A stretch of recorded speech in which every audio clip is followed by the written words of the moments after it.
नमस्कार दोस्तों, मैं advocate Kirti Sharma from century law firm. आज मैं आपके सामने एक लीगल अवेयरनेस का वीडियो शेयर कर रही हूँ, जिसमें मैं आपको बताऊंगी एडॉप्शन के बारे में और एडॉप्शन के प्रोसीजर के बारे में। तो चलिए जानते हैं एडॉप्शन सबसे पहले क्या होता है।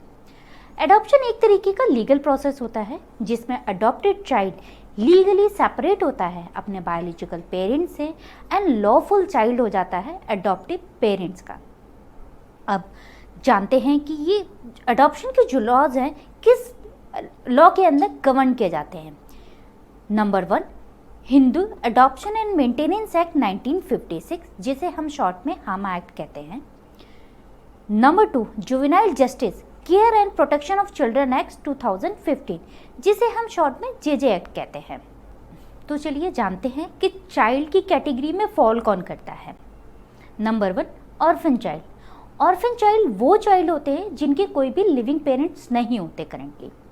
Number 2, surrendered child. Surrendered child वो चाइल्ड होते हैं जो कि रेलिंक्विस्ट कर दिए जाते हैं अपने बायोलॉजिकल पेरेंट्स के थ्रू या गार्जियन के थ्रू। रेलिंक्विस्ट मतलब यहाँ पे त्याग दिए जाते हैं क्योंकि वो पेरेंट्स उनकी इकोनॉमिकल जो नीड्स है उनको फुलफिल नहीं कर सकते। Number 3, abandon child. Abandon child वो चाइल्ड होते हैं जो कि डेजर्ट कर दिए जाते हैं बायोलॉजिकल पेरेंट्स के थ्रू, गार्जियन के थ्रू। डेजर्टेड यहाँ पे मतलब है कि उसको उनको छोड़ दिया जाता है क्योंकि उनकी इकोनॉमिकल नीड्स को वो फुलफिल नहीं कर सकते। नंबर 4, चाइल्ड फ्रॉम रिलेटिव, मतलब किसी भी रिलेटिव के चाइल्ड को अगर आप अडॉप्ट करना चाहते हैं। Number 5, child and children from earlier marriage, मतलब आपकी अगर पहले शादी हो रखी है, आप अगर उनके बच्चों को अडॉप्ट करना चाहते हैं तो वो भी चिल्ड्रन इस कैटेगरीज में फॉल करते हैं। तो चलिए अब जानते हैं कि अडॉप्शन के लिए अडॉप्टिव पेरेंट्स की एलिजिबिलिटी क्या है इस एक्ट के अकॉर्डिंग। सबसे पहले एक मेल अगर अडॉप्शन के लिए चाहता है वो अपनी इंडिविजुअल कैपेसिटी में अडॉप्ट कर सकता है, बट उसके लिए इस एक्ट के अंदर सिर्फ कोई एक मेल ही जेंडर को ही वो अडॉप्ट कर सकता है, वो फीमेल जेंडर को अडॉप्ट नहीं कर सकता। अब वहीं अगर फीमेल किसी अपनी इंडिविजुअल कैपेसिटी पे अडॉप्शन करना चाहती है तो किसी भी जेंडर के बच्चे को अडॉप्ट कर सकती है, चाहे वो मेल हो या फीमेल हो। नंबर 3 कंडीशन इसकी ये कहती है कि इसमें जो मिनिमम गैप होना चाहिए अडॉप्टेड चाइल्ड के बीच में, अडॉप्टेड पेरेंट्स के बीच में, वो मिनिमम गैप 25 ईयर्स का होना चाहिए।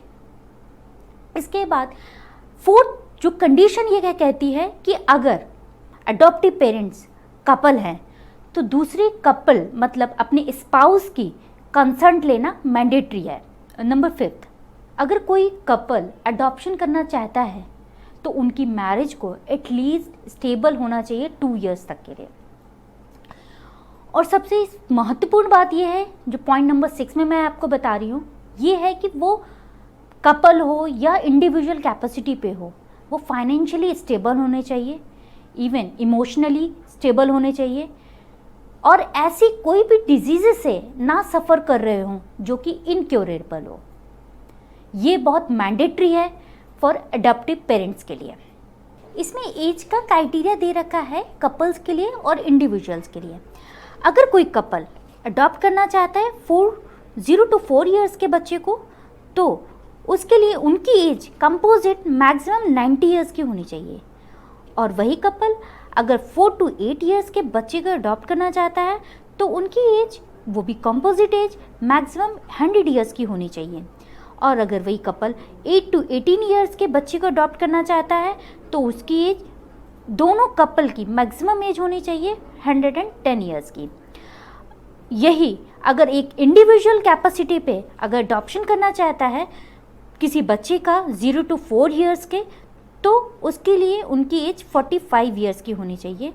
वही अगर 4 to 8 ईयर्स के बच्चे को अडॉप्ट करना चाहता है तो उसके लिए उनकी एज 50 ईयर्स की होनी चाहिए। और अगर 8 to 18 ईयर्स के बच्चे को अडॉप्ट करना चाहता है तो उनकी एज 55 ईयर्स की होनी चाहिए। तो चलिए अब जानते हैं इसका अडॉप्शन का प्रोसीजर क्या दे रखा है। प्रोसीजर के अकॉर्डिंग अडॉप्टिव पेरेंट सबसे पहले कारा की वेबसाइट पे जा कर के रजिस्ट्रेशन करना होता है जिसमें कुछ उनके रिलेवेंट डॉक्यूमेंट्स होते हैं जैसे आईडी प्रूफ, एड्रेस प्रूफ, ये उनको सबमिट करना होता है। या फिर वो विजिट कर सकते हैं डिस्ट्रिक्ट चाइल्ड प्रोटेक्शन यूनिट में भी, वहाँ पे जा कर के उनको पूरी जानकारी प्रोसीजर की ले सकते हैं, जिसके थ्रू वो उनको उनके नियर बाय रेजिडेंस के अंदर स्पेशलाइज एजेंसी होती हैं अडॉप्शन के लिए, उनका वो नंबर प्रोवाइड करेंगे और वहाँ पे जा कर के उनको विजिट करना होता है अडॉप्टिव पेरेंट्स को।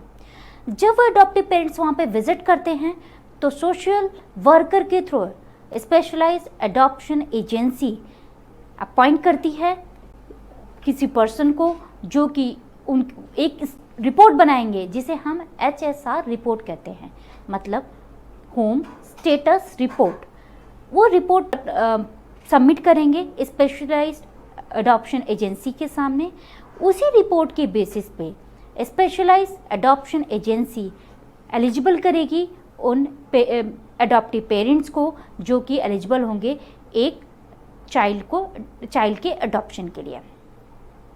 जब उनका अप्रूवल मिल जाता है, मतलब वो एलिजिबल हो जाते हैं, उसके बाद ही स्पेशलाइज्ड अडॉप्शन एजेंसी कोर्ट में एप्लीकेशन लगाएगी, डॉक्यूमेंट सबमिट करेगी और अडॉप्शन का ऑर्डर पास कर दिया जाएगा कोर्ट के थ्रू। आशा करती हूँ मेरी ये वीडियो आपको पसंद आई होगी। हमारे चैनल को सब्सक्राइब कीजिए, वीडियो को लाइक कीजिए, और अगर आप डिटेल में अडॉप्शन से रिलेटेड लॉज के बारे में जानना चाहते हैं तो हमारी वेबसाइट को पर जा कर के विज़िट कर सकते हैं। वहाँ पे दिए गए ब्लॉग से आपको पूर्ण जानकारी मिल जाएगी।